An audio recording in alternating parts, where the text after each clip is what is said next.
Rhythm on it. Every time I step in the arena, all I wanna see you do. Hands in the air now. Hands in the air. Hands in the air now. Hands in the air. Yo, just know when you come to my city to battle, you gotta walk past my statue in the front before you even get to me. Yeah, yo, I've been down it since I was 8, cause my team wasn't on pace. Give them 81 to their face, daily roses on their grave. Now 24 when they really hate. Love it when the stakes so high, I rest I wasn't like 10 alone on my dinner plate. First take to the max, I kill a man, that's no debate. It was fate since I began, I was bound to be great. In my leg going and sinking, in my way I shaking bait. They can say I stay with every move I make. You see that two types of man, the one that's on the court and the one that's in the stand. The one playing the sport and the one that's just a fan. But don't understand but swear they could do better than you on this last dance. What's your Jerry Corset? Looking up for Jordan, more than too important. It's still won't import it. Well, I'm hated up supported, y'all getting extorted. Leave your team assorted, you traded while I'm awarded. Hey, let me see those hands now. Let me see you dance now. Let me see those hands now. Let me see you dance now. Stand back and watch it go mode. Half man, half ram, call it go mode. On the proud with my ground, call it go mode. G-O-A-T, you know we Now they go call me mode. PW Kirk, a legend in 2 games. I went from dancing to rapping, I'm bodying both lanes. They had me down 3-1, came back like King James. I ain't chasing this fame, just stacking up all this change. Look, I wasn't tall, so I idolized the gods. Now I cross over like Iverson with these bars. I was in China like Marbury living large. And Kimber walking from the Bronx, I knew I could be a star. I made a couple raps and now they asking, can I open up? I got them fans throwing up their arms like I woke them up. See me on their TV screens, more you going up. Ain't gotta brag, you know what's up when we showing up. They told me be the best I can be. I ain't the definition of gold, it's the definition of me. 10,000 hours time to take the game mastery, and I'm in gold mode with this Mamba mentality. Let me see those hands now. Let me see you dance now. Let me see those hands now. Let me see you dance now. Stand back and watch it go mode. Half man, half ram, call it go mode. On the proud with my ground, call it go mode. G-O-A-T, you know we gon' go. Greatest of all time, the greatest of all things. Waffle crew in the house, the greatest of all teams. Spread our talent to America like AGT, 2K23. You cannot play with me. I'm a step ahead like a stutter step that you went for. Pump fake, 4-point play like I'm Chris Paul. Vince Carter over foreign giants, hopping out the foreign like a giant. Known to be quiet, causing a riot. Burn the whole system down. Hey. Open interpretation between spirit and science. Your reliance on How's everybody doing? Welcome. We got goats in the house tonight. How's everybody doing? Welcome to Bravo with Sheila. I am so happy to be here with you tonight. I'm excited. I know you said it before I said it. I always say I'm excited, and I'm not lying. I'm really excited, especially I got this special sister in the house tonight. I'm telling you, we're going to have us such a good time. We got a goat in here tonight. Listen, how's everybody doing? Welcome to Bravo with Sheila. It's your first time here. If it is, if you came in, hit that thumbs up. Come on, push. Come on, that thumbs up. Push is the algorithm. Just go ahead and hit it. If you haven't subscribed, why not? Just go ahead and subscribe and hit that bell for notifications. Listen, this channel is built to enrich, to build up, to move you from pain to power and from power to victory. We are here just to do what we're supposed to do, be positive. It's welcoming any and everybody here. But tonight we got a sister here that's been doing, listen, you know, I don't like to really introduce the long version of my guests because I like them to talk about themselves. And this lady, if I start telling you about all her branches, then we're going to be here for like 15, 20 minutes just talking about what she's been doing, what she's doing now. And so we're not going to do that. We're going to let her talk for herself. And so what we're going to do right now is just open up this show, open it up with the intro, and just stay right there. We'll be right back.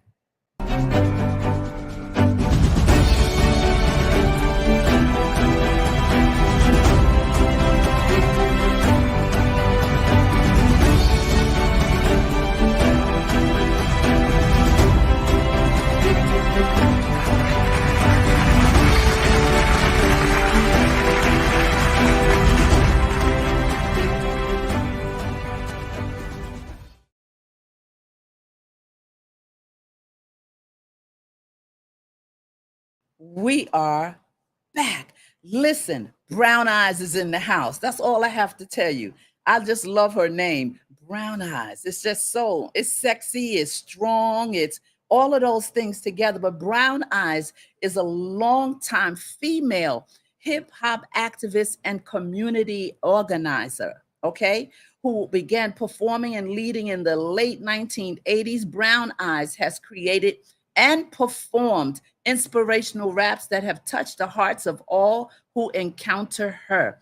She has organized, produced, she has led community events and activities for over 30 years. You heard me, 30 years as a longtime performer and MC on stage. She uses her music talent and as well as her voice to promote and inspire, engaging young people of the inner city with youth programs and outlets to encourage their success in life, which gained her the 2001 Daily Points of Light Award by former President Bush and the New York City 2002 Silver Apple Award. Bravo.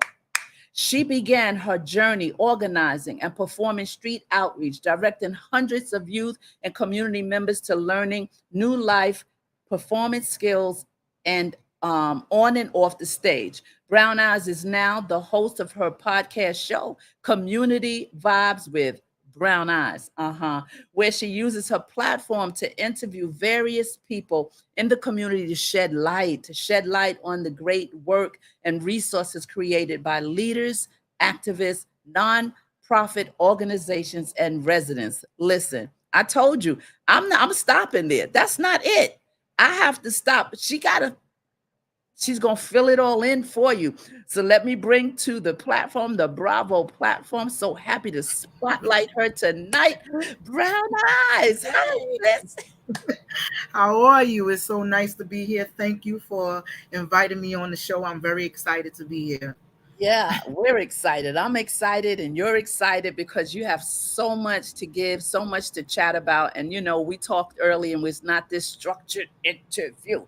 We just going to flow and just chat and talk about the things that you've contributed, things that you're doing. So what we're going to do, we're going to set it up because you have so many branches, my sister. We're going to set it up from the beginning, right? I did set it up with this little short bio, but I want you to tell the people like, where you were raised, where you were from, and then we'll move to how your feet began to move towards hip hop, performing, and the things that you've done. So we're going to just take your journey with you. We're spotlighting you tonight. So I'm giving you your flowers here on Bravo and spotlighting you with all the achievements that you have done because you're an incredible woman and you're incredible in the community and doing so many things. So let's jump into, so you know what we do here on Bravo. The chat is usually chatting and sending all types of questions or just comments, and I'll be putting them up throughout our conversation. We got Nenya in the house. She's my ride or die. She is here and she is saying hello to you, my. Hey, Nenya. There she is. There she is. Yes. And welcome all of you up there in the bleachers, the balcony, and maybe you have an expensive seat and you're in the orchestra. Wherever you are, we welcome you. Bravo to you tonight. Take that. Let's just give ourselves that bravo. Take that right hand, that left hand, put it on yourself and give yourself a bravo just because. You don't need permission. You got to encourage yourself. Don't you dare wait for somebody to come along and encourage you. They may not show up. They may not show up. So let's get into Brown Eyes. Brown Eyes, talk to us. Tell us where you started. Like, just talk about where you were raised and how you got into being not. Okay, let's take it in layers. Whatever you're going to talk about first, activist, hip hop, activist, community, whatever way you want to layer it, you layer it. Okay. Well, first of all, I just want to thank you once again for that wonderful introduction, of me and everything that I have done. I appreciate it very much. I was born and raised in Brooklyn, New York. I'm a Brooklyn girl. Okay. And I could say I was raised because I have a fight going on. Some people from Far Rockaway, Queens say, no, she's from here. Some people from Brooklyn like, no, I grew up with her. So I grew up in Brooklyn, but in my teenage years into my adulthood, I grew up in Far Rockaway, Queens. And growing up, say that again. I'm sorry. I didn't say anything. Oh, I'm sorry. Growing up in Brooklyn, I was always, even as a kid, I was involved in the community. We used to have a lot of adults that would get together and form block parties and different activities for young people, on the block. And I was like the Pied Piper. When I come outside, all the kids were outside in front of my building, like just looking for something to do. And I used to love to get involved with helping the adults, get ready for block events and just do handouts. They would give us flyers. We would go up to people and give the flyers to people, tell them we're having a block party or there's going to be some type of event or activity or resource, offered to them. And the adults would use us as kids to run around and give out these flyers. And I always felt like I was doing a big thing, which I was. And I didn't realize I was actually informing people with the paper that I was giving. And I didn't even realize it, but I knew that I was doing something that was positive and I loved it. And I started from that age. I used to form clubhouses, in the middle or back area of my apartment complex. We used to have to climb out the window, in my apartment building into the alleyway. That's where we used to meet up. And I would have like 20 kids back there, in the alleyway. And the landlord would get upset and complain to my mom about me bringing kids to the basement to climb out the window to go into what we call our club. In Brooklyn, New York, but it used to be so much fun. So, that's where I started learning, how to organize people and young people in the community. And I always had a love for it. So, I always looked to do that. So I thank those adults, like Miss Sandra from Pacific Street in Brooklyn, New York, who allowed us to help, because that helping taught us what we needed to do to learn beginning skills to organize people to do, things in the community. That's amazing, because even as you're talking, I'm thinking about how your purpose was being shaped even then, and how people were being used to shape you for what they had no idea would go on and on, to the point that you've touched so many lives since that little girl was in the clubhouse. So you're shaping, and then you connect it with purpose. It was a connection, like, wow, okay, I thought this was fun. It is fun, but this is something I enjoy. It's like a passion for you. So continue. Yeah, and the fun part about it, strangely, is that I feel good when I make other people feel good. If I'm not doing something that's creating something where the wealth of the people around me can't benefit from it, I feel like I'm not doing what I'm purposed to do. If I don't see a smile on your face, or I can't, go dig in my pocket or get some people together to do something to help someone, then I feel like I'm not living my purpose. So that was my biggest thrill of it all, is to do something that will make people smile, that will be a part of a big activity where people will go home happy or had a good time that they talked about, for weeks and weeks afterwards. That made me feel good to be able to contribute to that. Yeah, that's the connection. Many people I've found in my life they struggle sometimes not finding that connection. People like us as artists, when we're young, we connect, we already got it. We understand what we want to do, or what's pulling on us from the inside, the passion. It starts speaking when we're young.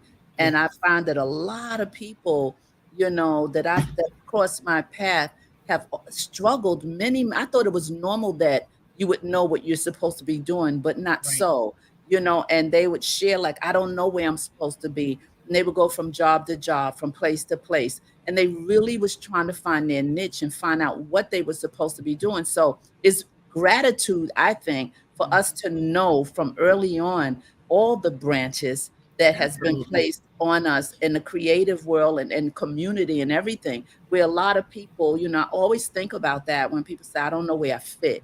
I don't know where I belong. And so as you care about people, so do I. And so we have to have this conversation. And then somehow we kind of unravel what have been closed or smothered or debris is on it, because all of us are born with a purpose.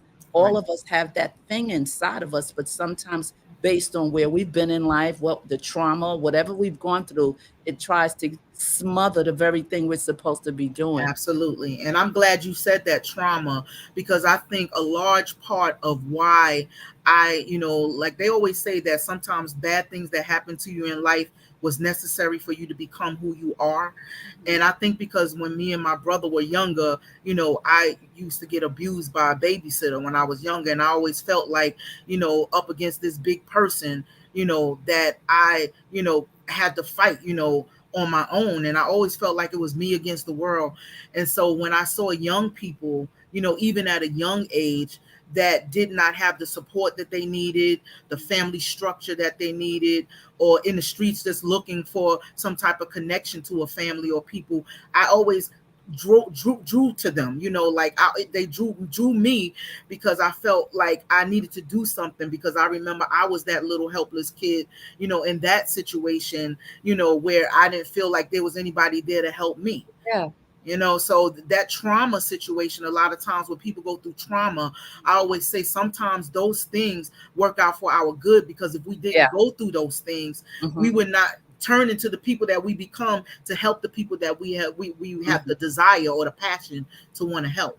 Yeah, that's good. That's real good. So true. We don't feel it when we're in that mess, but once we come through it, it starts to unfold and reveal itself to us. Why?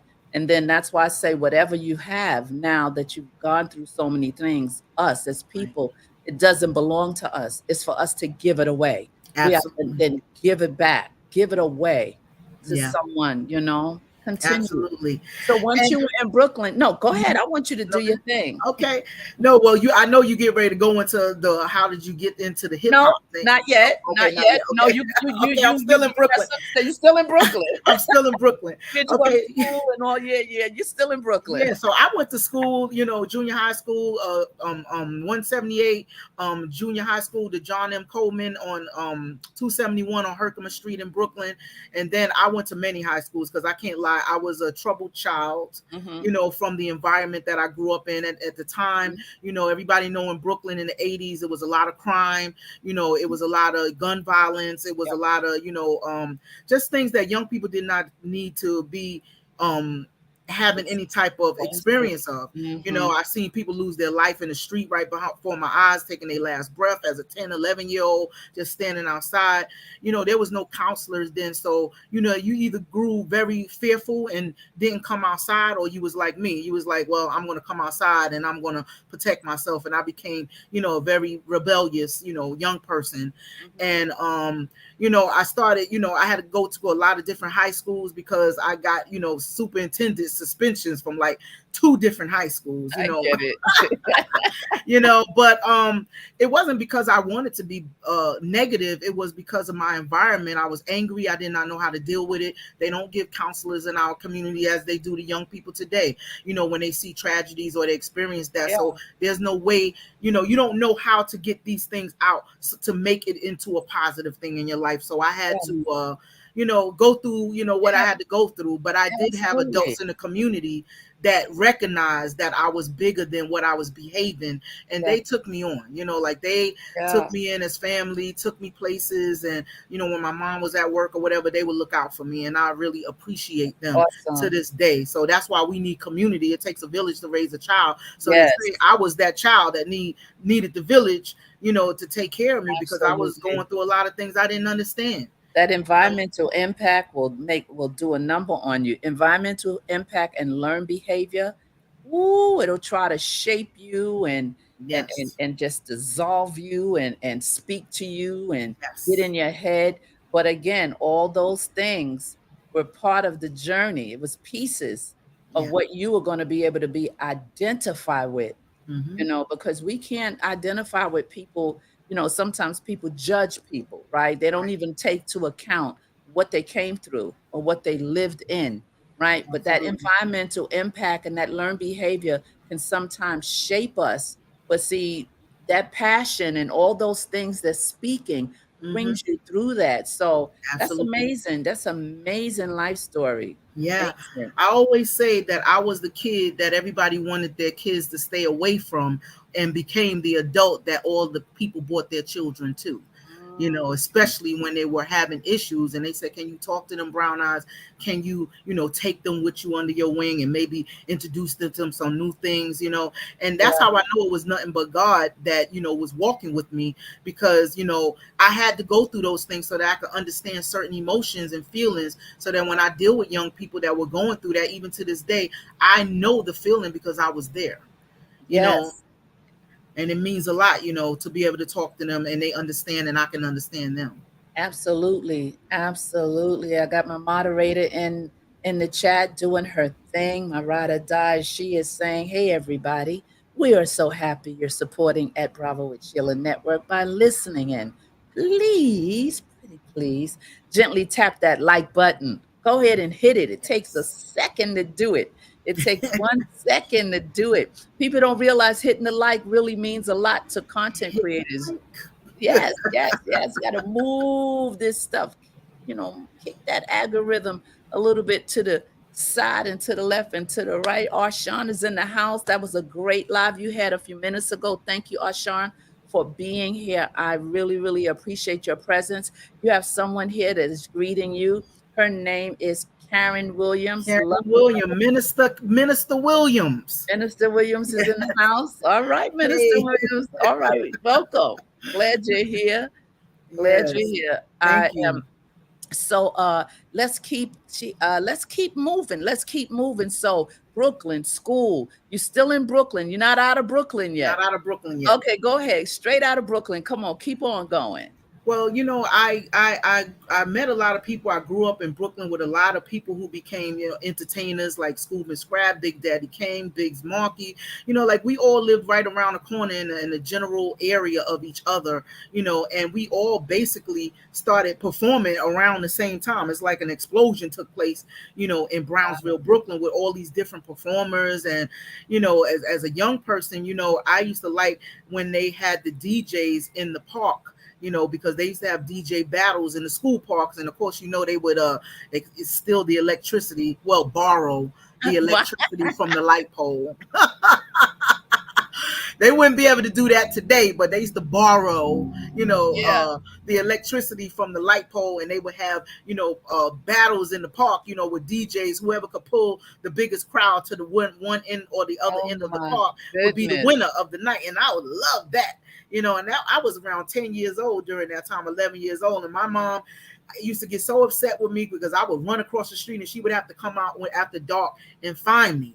So was in the crowd pulling on you? It was pulling on you. It was pulling on me. Yeah, the rap was pulling, and they were in there doing their thing, and you, the young, and already see you had no fear. You was already street oriented. Everybody knew that you ain't take no mess, right? They knew that. So you was like, you was in there, and so you start now drifting over. This is how you're getting ready to unfold how you started rapping, isn't it? Yeah, I mean, it started very early age. I see them older teenagers or young adults on a microphone doing their hip hop, a hip it to the hip hip papa. You don't stop the rocket to the bang bang boogie, just up jump the boogie to the rhythm of the. And I would be in that park and I'll be like amazed. I'm like, wow. Like I want to do this, like I didn't rap at the time, but it was just something about the way the crowd moved. And like I told you, I always liked making people happy. I like to see them smiling. I like to see them grooving. And I wanted to be those people that get on that microphone and the whole crowd just respond to what I'm doing, so that when they feel good, that makes me feel good. Yeah. So that was a part of my community activism as well, because back then hip hop music was send the message. We had Love Is the Message and all these positive hip hop songs that made you feel good, gave you good vibes, and it made the party good. It was just good all around. And they say that a lot of rappers come out of the Bronx and Harlem, whatever, but there's a good group of rappers that came out of Brooklyn as well. Yeah, there's a lot of rappers that came out of Brooklyn as well. Big Daddy Kane, everybody know Biggie Smalls, Lil Kim. They have a lot of rappers that came out of Brooklyn. Very good rappers. Jay-Z came out of Brooklyn. So they have so many different rappers that came out of Brooklyn. So Brooklyn made its face, and there's so many more, that came out of Brooklyn. And so it was a rapping city, and I wanted to be all in it. And at a later age, I started, writing poetry. And one day I put, I heard some music and I was at a party and everybody was rapping, and I said, let me put one of my poems to the music. And somebody came to me and said, hey girl, that was good. You should think about rapping. And I said, really? And they said, yeah. I said, that was a poem. Like they said, you should rap. That was so good. And I went home and started writing. I think I was about 12 years old then. Wow. That's amazing. That's amazing. And, celebrating the 50th anniversary of hip hop right now. The world is influenced by hip hop, something in a genre that they tried to smother and put the smoke out of it, but they couldn't, the force behind it. And because it became a money thing for certain people, they opened doors. But we're celebrating hip hop, and it's like so good to see our people so excited, in this celebration. And I thought, like, in some of these areas having these big concerts and stuff, there would be a lot of violence. It's been peaceful. Everybody's respecting the game. Everybody's respecting the culture. And so keep telling us about, so now you're still in Brooklyn, but now but now at 12 years old, you're exposed to the street. You're exposed to, seeing all types of things. And we already talked about the trauma you survived, right? So now you're segueing, and you done been to, back then they had schools called the 600 schools. You remember back then? Oh, yeah. I remember. I was supposed to go to one of them schools. But my mother wouldn't go, let me go, because she said she going to be worse if she get up in there. Now she going to really be fighting everybody. Oh, my God. You remember those schools? When the kids were so bad. The principal couldn't take it after trying 3 and 4 times with these kids. And they said, "Oh, what happened to such? Oh, he in the 600 school." Yes, exactly. They was going to send me there, but my mom was like, "No, I'll send you away before you go there." So I just changed schools and went to other schools, until I, got, where I had to go. But, you say that the 50-year hip hop events are all mature, nobody fighting. People don't realize it's 50 years. Most people are 50 and 60 years old that grew up with hip hop. So now, we celebrate hip hop different. We got wine, we got, a different mellow environment. The young people are looking at us like all the people that grew up with hip hop, they being inspired. A lot of us are doing what we talking about, the history of it all. Like, so the younger people are really feeling, the energy of the older people that grew up with it, really setting an example for what, it came into. So I really like that environment that hip hop has grown up, and we're 50 now. And so we have a different way of celebrating hip hop, Have you been to any? I know I've been to maybe 1, 2, 3, because I manage a raw artist, right? And he's like, the young ones love, like some of the folks showed up at his first classic tournament Saturday. He was so excited. I think I've been to maybe 4 or 5, maybe 3 or 4 events celebrating. Just yesterday, Harlem Week, on the stage on 135th and 5th, they had celebrating indoctrinating Fearless 4 and different people out there. So it was so nice. And the young people, like, eyes are so excited and just want to take pictures with them and everything. So absolutely. The legends. The legends for sure. The legends who grew up with that. Like I see Ronnie Wright, photographer to the stars, is in the house in the chat. Thanks to him that I'm on this show, because he hooked me up with Don, who was my manager back in the days when I started rapping. And then I ran into Ronnie later on, and he knew where Don was. And Don was like, okay, I want to introduce you to Sheila. So shout out to Ronnie Wright. He's going to actually be doing an exhibit that I just realized that we're doing at the studio where I record my show at. We're going to be doing a 50 years hip hop event with a display of his photographs there as well. Ronnie, I was looking for you in those Harlem streets yesterday. I couldn't find you. I couldn't locate you. It was so many people. I was at that center stage looking for you, Ronnie. Couldn't find you.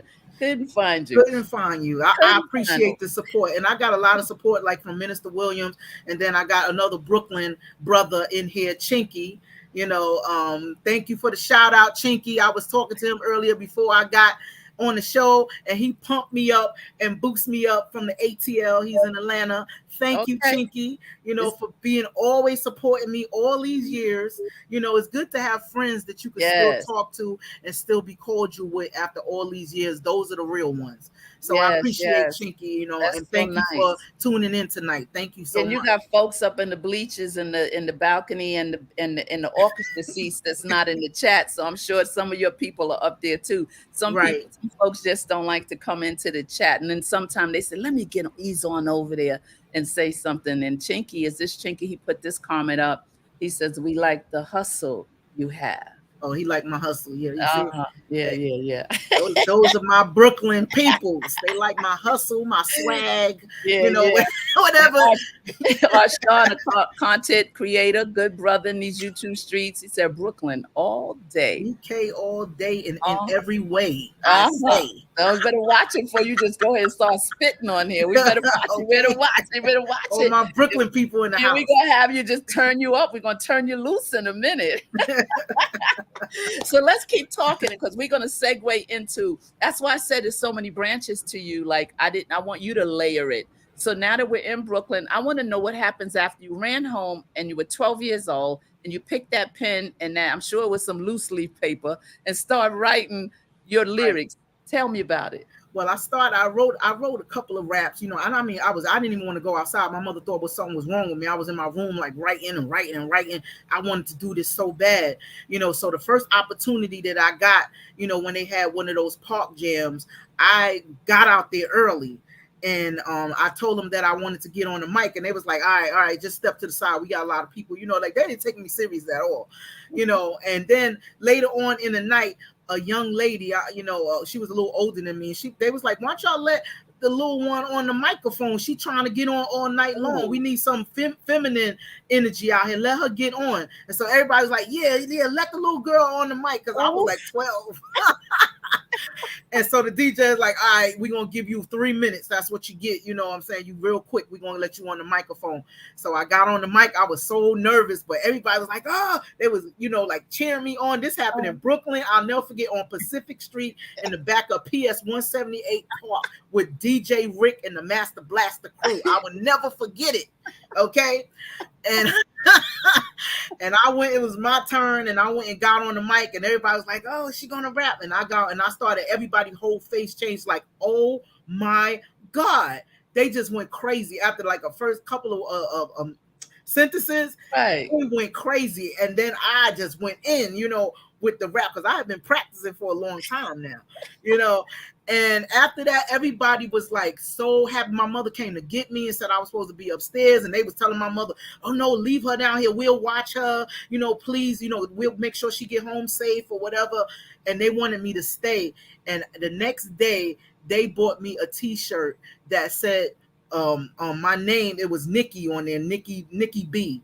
Like Nikki D, but it was Nikki B. They named me. And on the back of it, it said Master Blaster Crew. They said, you're going to be our secret weapon, our youngest person on the microphone. So when we bring you out, that's our secret weapon when we battling other DJs. Oh, you couldn't tell me nothing. Oh, my I wore that shirt every day, whether it was a... I must have worn that shirt every day. So it's the little simple things like that that make a young person feel inspired. Absolutely. They gave me a t-shirt with the name of the crew on the back. Like my mama was like, I gotta wash that thing. Take that shirt off. You wearing it every day. I wanted everybody in the neighborhood to know I was a part of the Blaster Crew. So it was very exciting, to do that, and it was very inspirational, which made me write even more and want to perform more. So that was the onset. That was actually your, we call it amateur night, because that was before you got to these professional gigs, but that was your initial like foot inside of this thing that you fell in love with. Yeah. At that young age, and it just stayed locked in you. And again, purpose spoke. Yeah. Again, purpose spoke, right? Yes. Passion spoke, right? Yep. Again. Right. See, when you're creative and you have all these different avenues inside of you, it's a blessing. Yeah, it's a blessing to have multiple areas to pivot to within your own being. Right. Right. So now let's see. She's telling people to subscribe to your channel. Mm-hmm. She's Oh, thank doing you. her thing. She's doing her thing. Okay. Thank you, moderator. Hey, Lady Navoa, thanks for being here. Okay, so now you done wrote your music, you're part of the crew. So now what happens? You start working with them, and when they're working, they pull you out as the secret weapon. Yes. And I started performing and everything, but then it got very violent in Brooklyn, and my mother did not want to live there anymore. So she picked us up and moved to Far Rockaway, Queens. And that was about when I was 15 or 16, you know. Okay. So she Okay. didn't like the violence. A lot of people was losing their lives. And you know, she picked up, bought a house in Far Rockaway, Queens, and that's where I was very upset. Were you But devastated by that? I mean, that might have. Oh, yeah. I was excited. It was bittersweet because I was excited because my mother bought a nice house, you know, in Queens. So we had a big house there.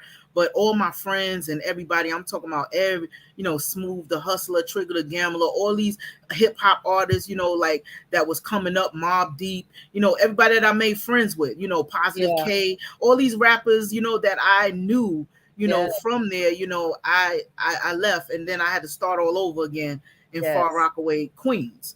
But Yes. it's so funny because the first week I moved to Far Rockaway, Queens, my friends said they were coming out there to visit me from Brooklyn. Do you know I had 30 young people on the A train that came all the way to Far Rockaway? They thought they was a gang. I met them at the train station, and we were walking through Far Rockaway streets with 30 young people from Brooklyn. Oh my goodness. Want to know where I'm at. He was going to find that girl. Oh my Okay, God. that was the guest riders, you know, the gang. Some of the members, they used to call the Decepticons. They was a gang to some people, but that was my family. They looked out for me. We all grew up together. So the Decepticons, you know, Smooth the Hustler, Trigger the Gambler, they were the guest riders from Brooklyn. I had friends from the block. Like, they all got together. It was like 30 of them, and they came. Wow. They wanted to come and see where I was living at, you know. And Wow. from there, I started having parties, and it was so funny. I started bringing the people from Far Rockaway and the people from Brooklyn together at my house at all of my barbecues and parties. So they was like, "Oh, where your Brooklyn friends?" I was like, they coming, you know, and they would get together at my house, and we would have rapping, you know, sessions where we have microphone and rapping all night long. And, you know, it was always a good vibe. Community, just doing it. Every move you made, you were bringing people together. every move you made, everywhere you went, something was positive was going to come from it, you know, community. Because, you know, different boroughs always had beefs with each other. Brooklyn better than, you know, Harlem better than the Bronx better than Staten. You know, it's always that little thing that was going on. And here you done put all these gangs and stuff together in one room and just had this whole wonderful moment. And I didn't realize the organization of it all. I was just having fun. Right. You know, but I appreciate the fact that the people in the streets respected me enough to come together and not fight, and to come together to do positive things and have fun. And I didn't realize that I was organizing until, you know, I, you know, got into this, I started competing in local talent shows. Okay. And I got into the talent shows, and I became, like, you know, I was winning a lot of, like, first place, and they was like, "Yo, this girl is bad." And, you know, that people started coming to me, say, "You know, you're a role model in the community. Everybody's looking up to you." You know, I'm like, really? I used to hate for people to tell me that I was a leader, because first of all, I had low self-esteem. You know, I had low self-esteem about myself. I had my daughter when I was 16 years old. You know, I was on welfare at the time. I dropped out of high school, you know, and I didn't have good self-esteem. I didn't know where my life was going. I didn't think I was going to be anything. A lot of adults in the community was like, "Look what you did to your life. You messed up your life. Now what you're going to do? Like, you're a mess." You know. But when people started coming up to me saying, "You know, people are looking up to you, and they really respect you, and they want to be like you in the community. So you are setting a standard," you know, and that in itself helped me to look at my life and with conversations with my mom, you know, who was a great supporter. I loved her. I don't care what mistakes I made in life, what I did, rude, disrespectful, whatever. My mom always loved me and always encouraged me. And I wanted to make her proud for a change. You know, so with all this good talking and everything, I started getting involved with programs, in the community. They said, since you know all the young people, they respect you, this is what we want to do. Can you help us organize this? Can Nice. you help us build this? And I was like, sure, and that's what I started doing. And the young Nice. people came to the programs. They performed. They did different volunteering and created things to better our community and to learn new things so they could create, hope for success in their lives. That's awesome. You know, So awesome. Just all of the things that you've done and then continue to do. So when you moved to Queens, and I'm sure it was a little different because Queens is a lot different. And but you adjusted and you still brought your worlds together. So you really didn't lose anything. You gained, right? right? I did You really gain. gained, It was a right? definite gain. Yeah, it So was a definite gain. how did you merge now from Queens now? First of all, where did you get the name Brown Eyes? Oh, well, they had named me so many different names: Shelly B, Nikki B, and then Nikki D came out. I said, I don't want that name, but and so I said, you know what, I'm gonna call myself Brown Eyes because I have very light brown eyes, Okay. and my music and my lyrics is usually about how I see the world through my brown eyes. So I Oh, call myself MC Brown Eyes, I like it. I like it. I like it. so it's like writing poetry. It's just like you giving the world your view through your Yeah, lyrics, so through my brown eyes. And that's why I say it's all about what Brown Eyes is saying right now. I like it. I you was like, know I have to find out. I figured your eyes were brown, but then I said I can't because in the rap world you can't just pick up something and associate it. It mostly everything has a meaning. And I right. know that you have a long history of hip hop, and I know you have a long history of community, right? Yes. There's so Mhm. many things that you did. So travel now from Queens and start telling us about your organization and some of the things you did because you started your organization when you were young anyway. But give us a Yes. backdrop and give us some info on that. Well, I used to create, just like when I was a little kid. I created all kinds of different organizations. Like I used to have the Foot Soldiers. Like, so when I started performing, I recruited like 30 young men from the projects of the area to be my dancers and to be on stage with me. And they would call the Foot Soldiers. So it was Brown Eyes and Foot. First it was Footwork when there was only 6 of them. But then when we competed in one talent show, and I said, well, it's not about winning, so I'm gonna let everybody be in the show. I came out with 25 dancers. They was like, who she thinks she is, Hammer? But but at but at Town Hall in New York City, one of the biggest talent events, we won first place. Because I had to teach rappers that it wasn't only about your lyrics when you giving a show. It's about your lyrics when you're on a CD or on a track. But when you on in a show, it's about visuals as well. You not just walking back and forth on the stage. We gave a show. I'm talking about we changed clothes, like came out, they was performing what I was rapping. Like they were like, this is crazy. This is Awesome. crazy. And this is Awesome. where I met Regina Bell, MC Light, Dougie Fresh, Kumo D, all these celebrities that used to come out to the events. And that's when, I met Regina Bell, and she wanted me to be on her album, but I couldn't be on it during that period. So later on, when I moved to Atlanta later on, I met her again, and that's how I got on her gospel album with that God Said, God said, uh-huh. yeah. And and I've been her sister ever since. So I met a lot of people through performance, and organizing in the community. Nice, nice. I love your life. I love how you moved from, you didn't allow the hood, you didn't allow certain people, to keep you thinking that you were a mistake. Because I always say mistakes are what we do, they're not who we are. And when you hear certain things when you're young, it tries to stay planted in us so that it breaks Absolutely. down our self-esteem, that it makes Yes. us really believe that we are the mistake, but it's just a mistake that we made. We are never the mistake.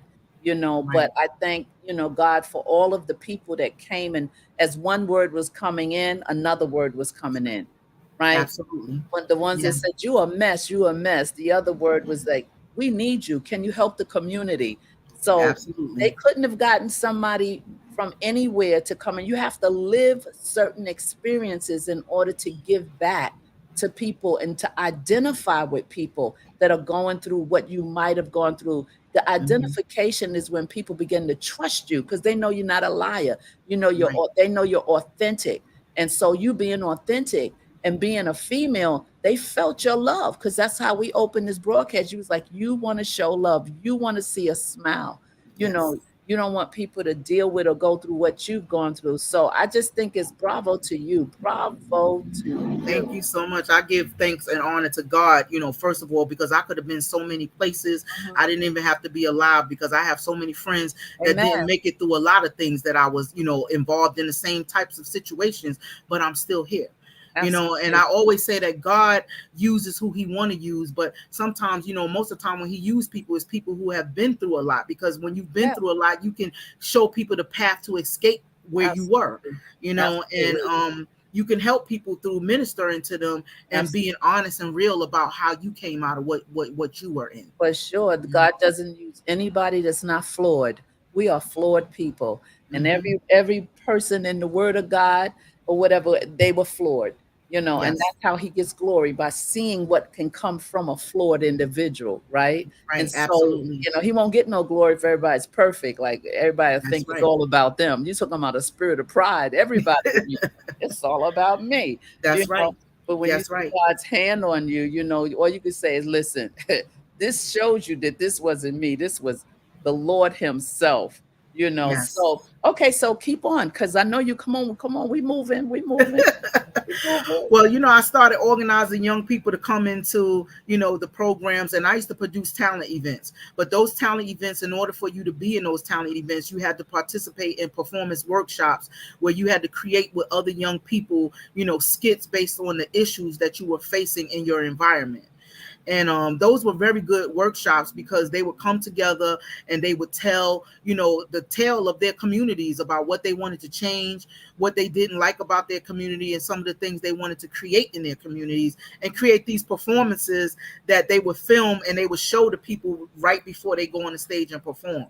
So a lot of politicians used to come out to the events. Al Sharpton, Gregory Meeks, who was assemblyman in Far Rockaway, Queens, like used to come out to all our events and listen to the young people, like what are they concerned about, and take them seriously, about what we need to work on, something to help get these young people what they need.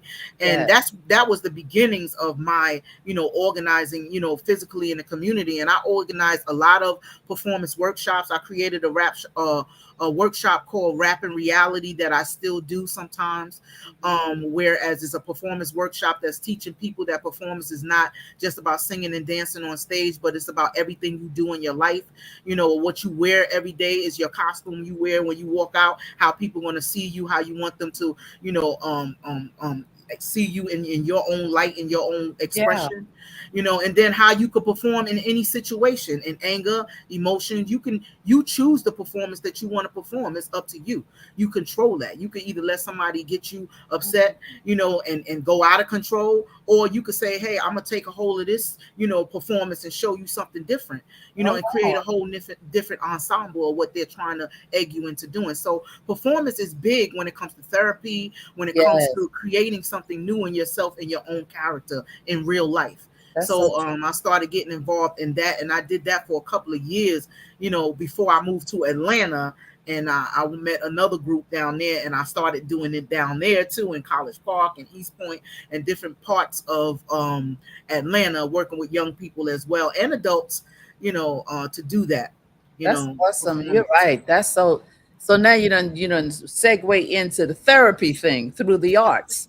Look, I told you I wasn't going to try to explain all your branches. I told you that earlier. You're going to segue now into your therapeutic workshops and Yes, therapeutic understanding that because music is therapeutic and so is performance is therapeutic. absolutely. And Yeah. I think that is so awesome that we could get a piece meaning some music or a script or something. And it can really pull us out of that's why you can get in the character and Mhm. pull yourself.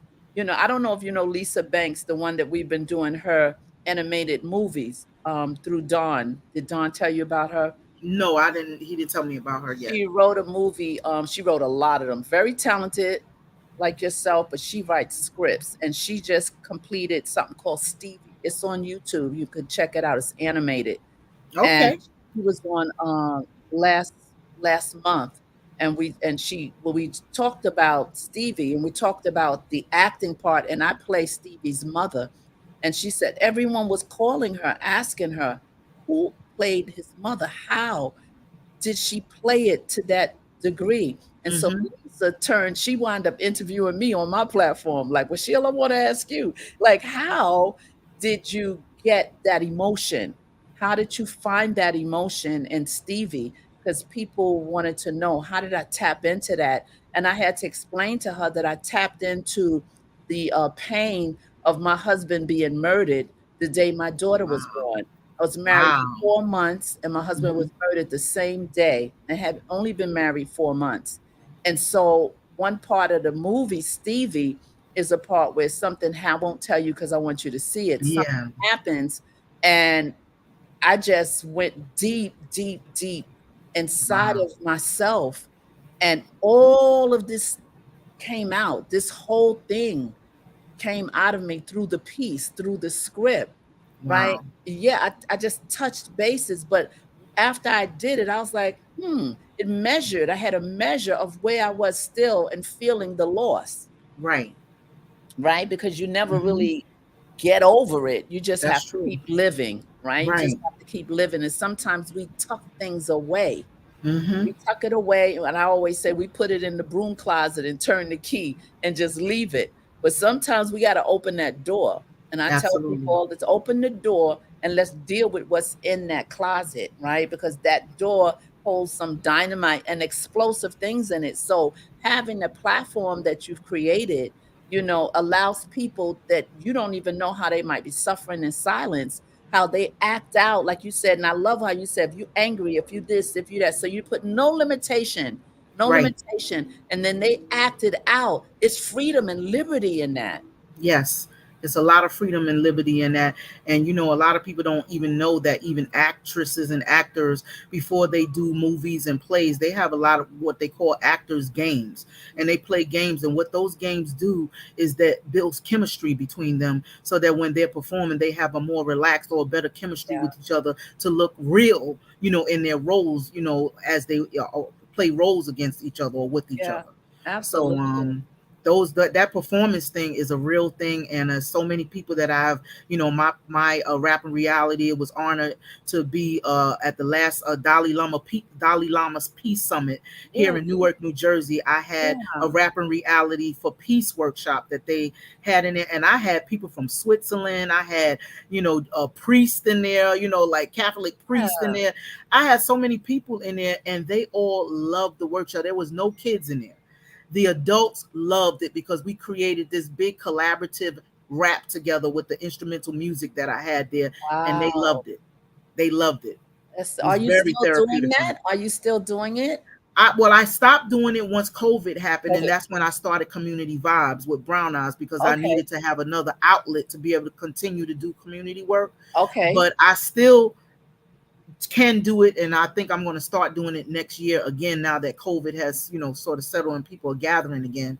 Yeah, I just was let trying to COVID wait. stay sleep. Let Let Miss it stay COVID asleep. stay sleep because she's trying to stick Yes. her little head up again.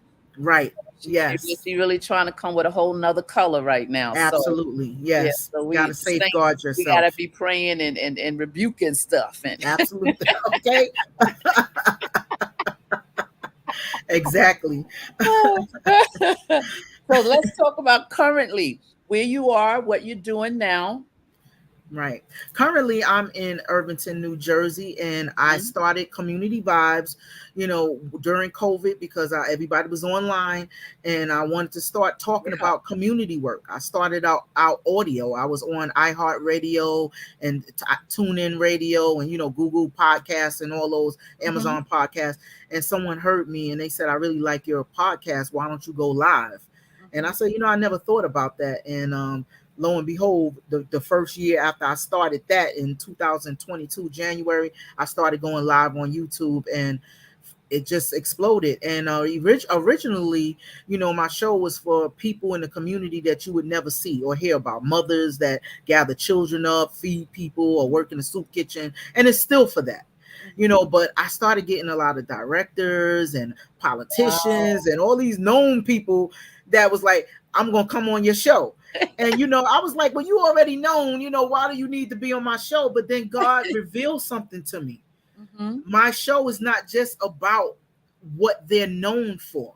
Mm-hmm. My show is more so about who they are before they became known. There you Who go. is this person behind this popular person or Right. thing that Right. they are doing? And what did you have to go through or grow up with to become that, to Yeah. inspire someone else that might be trying to become who you are? That's, So God told me, your show is for everybody. that's so Everybody good. that got a history, everybody that got a story, no matter how big they are in the spotlight or small they are in the spotlight, they are still human beings and they still have a story that can Absolutely. inspire people. That's So so true. that's That's where so it's going true. at. Brown eyes, that's so true because people that know me, I always, I mean, like, I want to say, always say, in life, people kind of mesh who we are and what we do in one lane. And I always say, Right. singing is what I do. Right. Being a minister is what I do. Being an artist is what I do. Yes. But do you know Sheila? So what I do and who I am are two different extremes, two different functions. And sometimes people never get to know the real you because they're caught up with what you do and what they see, in terms of the public. Right. They don't get to know you. And I always, sometimes people, even when I counsel, because I'm a counselor as well. When I Mm-hmm. counsel a lot of women, their roles have been so distorted because Right. of being a mother, being this, being that. And they laid down what they wanted to do to be the wife, or, I'm not saying anything is wrong with that, but we Right. get lost in our own self. So many women and people are, even men are lost within Absolutely. themselves. They have to tap in and like, where's that person? What Right. happened to that person? Because that role or that thing that we are called to do has smothered the person, The has person. kind of just put debris on top of the person, and then you don't know who you are. So that is, so I always say that because and you have to understand, you've gone through that, being brown Absolutely. eyes, Absolutely. being the name, and Yeah. being in places and people, and this is one that gets you. They be like, oh yeah, I know her. No, you don't. Like, Yeah, you and see. I learned the true lesson because Phyllis Hyman was a good friend of mine, Mhm. and Oh, when I used to start performing earlier in the day, and she started. I was so shocked one day. I came out on stage to perform in Lower Manhattan, and she was sitting in the audience. They said, Phyllis is here." I said, "What?" They said, "She here," and I went up to her afterward. I said, "What you doing here?" She said, "I told you I'm gonna come out every time you perform. I'm gonna come out and support you. I love what you're doing." So it really hurt me the morning I woke up and found out that she had, yeah, decided that she didn't want to be deleted. here Yeah, anymore. yeah, yeah. And Perfect that made me example. know that these celebrities are just regular people. A lot of them are hurting when they get off stage. They got stuff going on in their families and their personal lives that you would never believe that they want help for, but nobody is paying attention to that No, part of them, to who you they know, are, to to who who they they really are. are. I remember when I sang background for Lou Rawls, and we were Hmm. traveling, and Lou, he was on major stages all in California. And one night we did this show with Nancy Wilson. Johnny Mathis was backstage. Shaka Right, came in at the time, acting a little crazy, but she was there.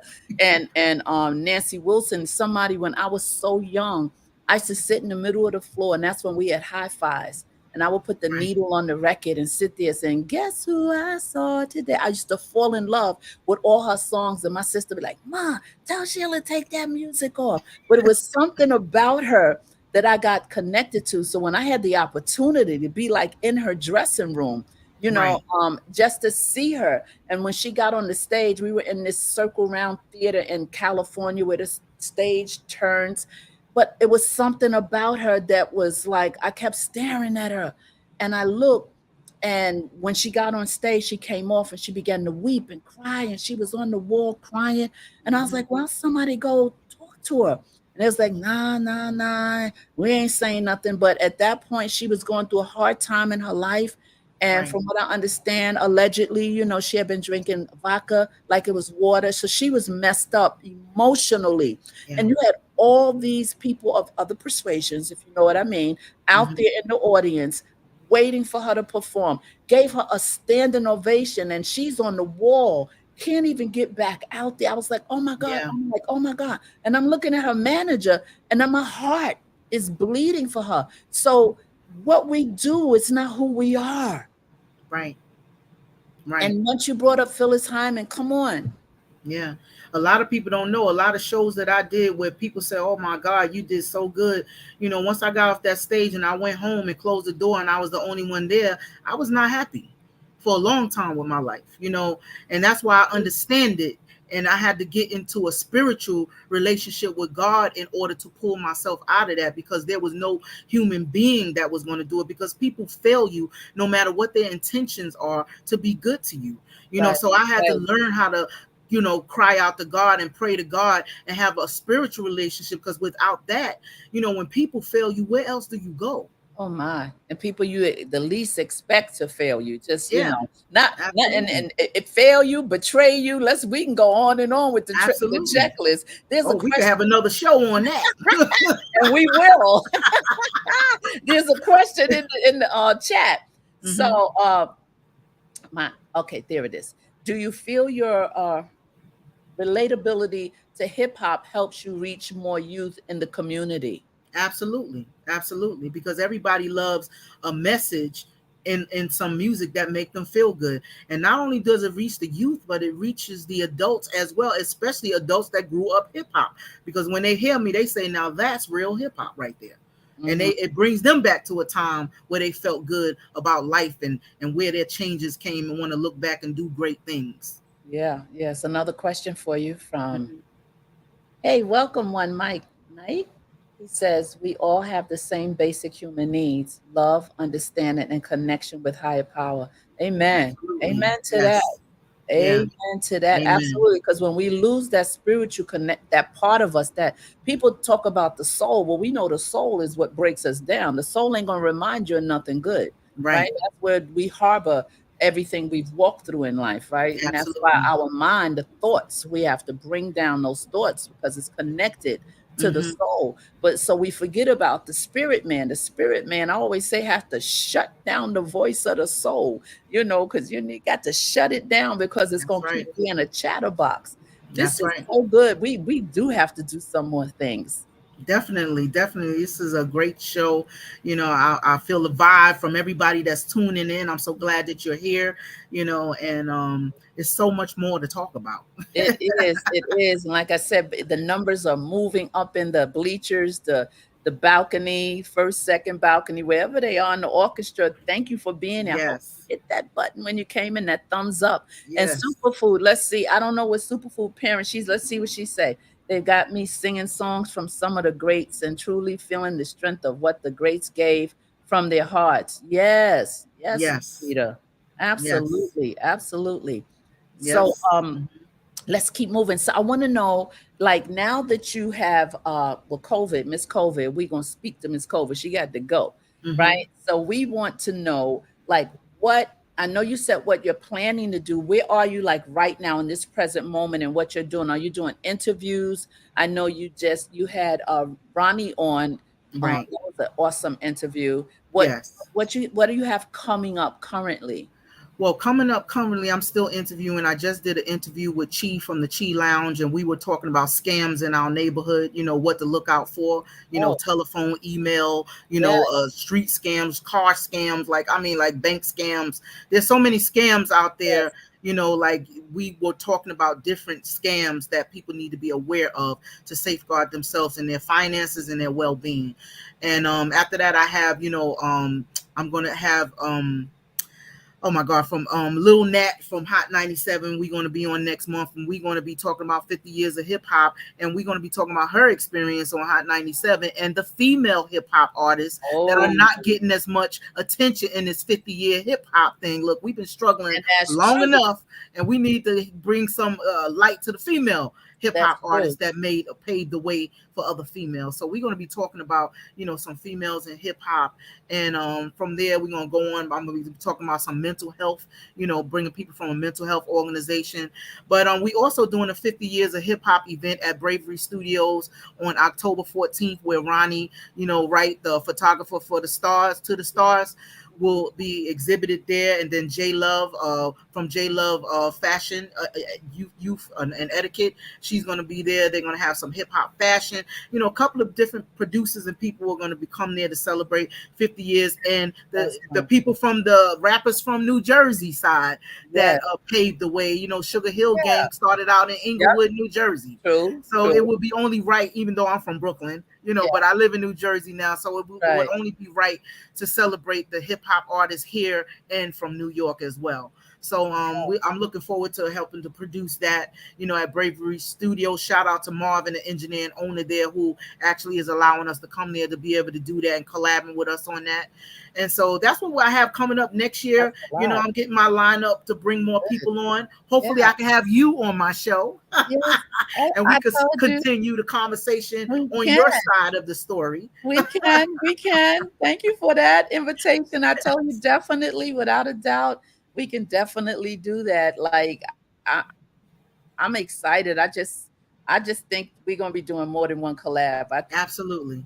And wherever God lead us, I'm all for it. Doing some things. I really feel that.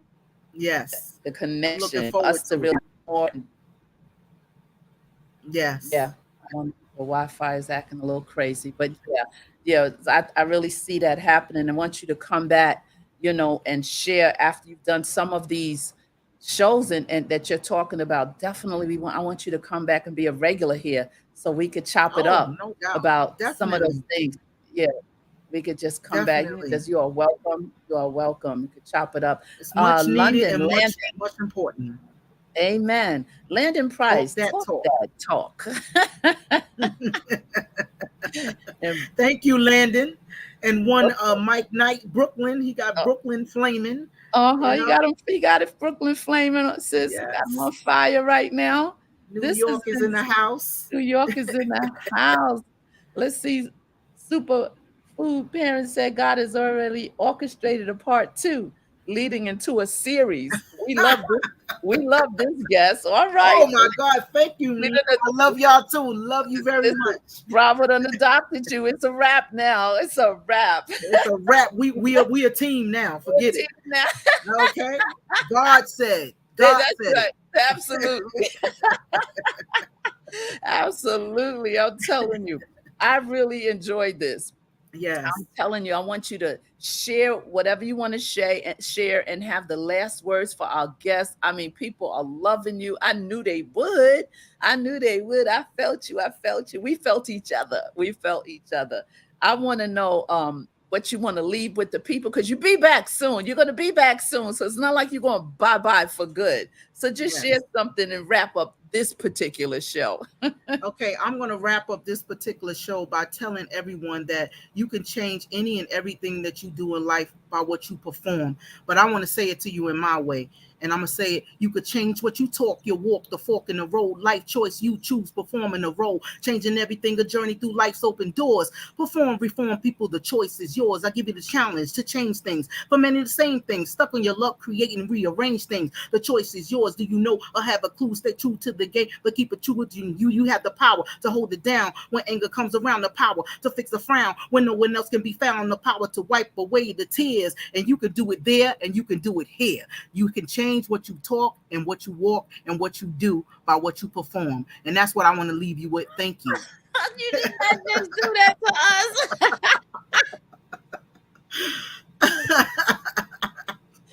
You did not just do that to us. Yes, you did. Yes, you did that. You did that. Bravo.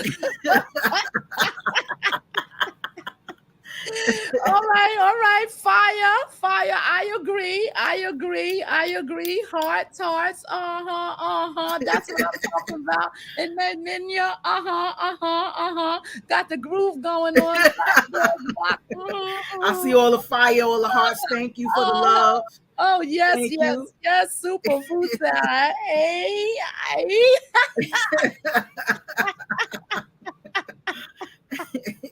Oh man, this was awesome. I love the love. They doing exactly what I said I like to do, make people smile and feel good. Exactly. So thank y'all. Y'all got me feeling good now. Exactly. This was dope, as they say. This was wonderful. I'm telling you. Oh, I had so much fun with you. Yes. Oh yeah, we gonna do this. We're gonna do this. This is like you just never know how the Lord's gonna connect and what He gonna do. But long as you just say available, we get the memo. So we got the memo. We got the memo, right? Yes. We got the memo. We got the memo and we got the connection. So we're gonna be back in touch and make it happen. Yeah, we're gonna do it. So listen, guys, this has been awesome. This has been so awesome. Remember, when nothing changes, don't move, brown eyes. When nothing changes, nothing changes. So what you gotta do, you gotta keep it moving. No matter what, you gotta keep it moving. I'll see you again. I'm not on tomorrow because I'm in the streets with my artist tomorrow. So I'll see you on Dawn B is on Thursday. Some of you will be here on Wednesday morning on the ministry channel, the Sheila Ingle Ministry channel, where we're finishing up at 12 noon. We're in the book of Romans, and some of you tap in the mornings when I jump on sporadically or times for prayer and doing what are we doing? Progressive revelation, talking about the prophetic move in each book of the word. We are in the book of Amos, I think. But anyway, tap into that channel, going over to Sheila Ingle Ministry broadcast or Sheila SI Network, and just go ahead and hit subscribe and join us. We are so happy. I hope you hit that subscribe button. We are almost at 500. We are trying to get 500 subscribers. I'm almost there.